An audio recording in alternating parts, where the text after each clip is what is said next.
اعوذ باللہ من الشیطان الرجیم، بسم اللہ الرحمن الرحیم۔ یہ ہمارے سلیمان نام رکھتے ہیں، اسلام میں سلیمان نام رکھنا مسلمان کا جائز ہے، لیکن یہ ایک میں نے انگلش اخبار پڑھا، اس اخبار میں سلیمان کا نام ایک شوالزن، یہ جو غیر مسلم رکھتے ہیں، شوالزن نام رکھا۔ اچھا، شوالزن بھی نہ عیسائی ہے نہ یہودی ہے۔ شوالزن اس لیے وہ انگلش اخبار میں انٹروڈیوس کروا رہا ہے کہ بھئی یہ لال ڈریس میں ہے، ریڈ ڈریس میں، اور یہ جو ہے نا جی یہ لال ہے، اور سلمان مسلمان کو یا عیسائی کو یا یہودی کو قبضے میں لیتا ہے۔ جیسے عمر سلیمان انٹیلیجنس چیف تھا مصر کا، تو بھئی یہ سلیمان ہے، لیکن یہ مصر کے اندر جو ہے سلیمان ہے، امریکہ میں یہ شوالزن ہے، یا انڈیا میں شوالزن ہے۔ میں نے پہلے عرض کیا تھا کہ جو ڈسٹرکٹ مانسیرا پر جو حملہ کیا 5 اسٹار ہوٹل پر انڈیا نے، تو یہ جو نا قائد اعظم کی قبر پر، علامہ محمد اقبال کی قبر پر، اور جتنے بھی مسلم لیگی مسلمان بزرگ گزر گئے، یا سارے مسلمان جو زمین پر رہتے ہیں ان کی قبروں پر حملہ ہے۔ اور شیطانی جال سفید کپڑے میں جو کفن میں مسلمان دفن ہوتے ہیں،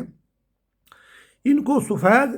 ایک میں نے فلم دیکھی تھی کہ ایک لڑکی کو تہہ خانے میں رکھ کے اغوا کیا گیا، شیطانی اغوا بھی کیا گیا، اس کا ذہن کا اغوا اور اس کا فزیکل اغوا بھی کیا گیا، جسم کا اغوا بھی کیا گیا، تو اس کو قید میں جکڑا ہوا تھا شیطانی آگ میں جو ہے۔ تو ہر مسلمان کی قبر پر پوری زمین پر یہ شیطانی جال ہے۔ یہ انڈیا کا جو حملہ ہے شیطانی جال سے مل کر ڈسٹرکٹ مانسیرا پر 5 اسٹار ہوٹل پر، یہ طالبان پر حملہ نہیں ہے، یہ حافظ سعید پر حملہ نہیں ہے،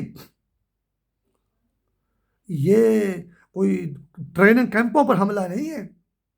یہ ہر مسلمان جو بھی زمین پر دفن ہو رہا ہے اس کی قبر پر حملہ ہے۔ اور شیطانی جال پھر وہ میرے کو میسج کرتا ہے کہ جی یہ ہاشمی ڈانس سسٹرز جو ہیں ڈسٹرکٹ مانسیرا پہ، یہ بنی ہاشم پر حملہ ہے،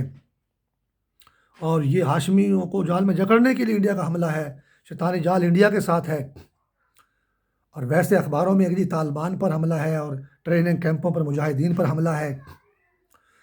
یہ نہ طالبان پر حملہ ہے، نہ یہ بنی ہاشم پر اکیلے حملہ ہے، نہ یہ، اور انہوں نے میرے کو ایک ٹی وی چینل پہ بتایا کہ جی یہ جنرل شفاعت شاہ نے بڑا دھمکی لگائی جو ہے نا، تو شیطانی جال کرے گا، اصل تو حملہ شفاعت شاہ پر، میرے علی شاہ پر ہی حملہ تھا، یہ باقی جنرلوں پر یا باقی عوام پر تو حملہ تھا ہی نہیں۔ کس قدر مسلمانوں کو توڑ توڑ کے یہ شیطانی جال برباد کر رہا ہے۔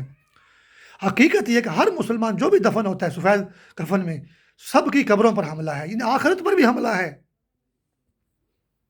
ایک ریڈ ہٹ براؤزر ہے، اس میں جامع مسجد کشمیر کو دکھایا گیا، اس کو تالا لگا ہوا ہے، جمعے کی نماز پر پابندی ہے، کافی عرصے سے جمعے کی نماز نہیں ہو رہی، ہندوستان نے بین لگا دی۔ کشمیر کی جامع مسجد پر جو حملہ ہے، یہ اس پر جو بین ہے، جو وہاں جمعے کی نماز نہیں ہو رہی، یہ ایک ڈرامہ، عام سا ڈرامہ ہے انڈیا کے ذریعے اسٹینک نیٹ کا، وہی نیٹ جس نے 4 دسمبر 2009 کو جو ہے حملہ کیا فوجی چھاؤنی کی مسجد میں، صدر دفتر جو ہماری چھاؤنی مسجد میں جو پنڈی میں جو ہے، اور کافی ہمارے سپاہی اور افسر شہید ہوئے۔ تو یہ ایک جمعے کی نماز کے کشمیر کی جامع مسجد کے دشمن نہیں ہیں، جہاں جہاں بھی زمین پر مسلمانوں کی جمعے کی نماز ہو رہی ہے اسی کے دشمن ہیں، اور بلکہ ہر 5 وقت کی نماز کے دشمن ہیں، تہجد کے دشمن ہیں، ہر مسلمان مرد عورت ان کے نشانے پر ہے۔ انڈیا تو ظاہری طور پہ استعمال ہو جاتا ہے کہ جی کبھی بابری مسجد پر حملہ ہے، کبھی کشمیر میں جامع مسجد پر، انہوں نے سینٹرل مسجد، جامع مسجد سینٹرل کشمیر کی جو ہے اس کو پابندی کر دی ہے، تالا لگا دیا انڈیا نے، یا جمعے کی نماز نہیں ہوگی، لیکن اصل حملہ تو پوری زمین پر، ہر مسجد پر ہے۔ اور 5 اگست کو جو انڈیا نے کشمیر میں لاک ڈاؤن کیا 2019 میں، اس کے بعد کرونا آیا ہے، کرونا بھی 2019 میں آیا ہے، تو یہ 5 اگست جو ہے یہ ہی 5 اسٹار جو ہوٹل پہ پاکستان کے اندر حملہ، یہ ایک ہی اسٹینک تھیوری، کنسپائریسی تھیوری کی کڑیاں ہیں، اور یہ جمعے کی نماز پر جو پابندی ہے یہی اصل میں لاک ڈاؤن ہے ہر مسلمان کے خلاف پوری زمین پر جو ہے۔ تو کرۂ ارض پر جو مسلمان قوم کے خلاف یہ مردود آگ کا قہر ہے، اس کا ایک ہی حل ہے کہ 5 وقت کی نماز قائم کی جائے، قرآن کی تلاوت کی جائے، اور اللہ سے دعا مانگ کر اس مردود آگ کو امت مسلمہ سے دور کیا جائے۔ سب کا ایک ہی مفاد ہے، اللہ ہر مسلمان کو سلامت رکھے۔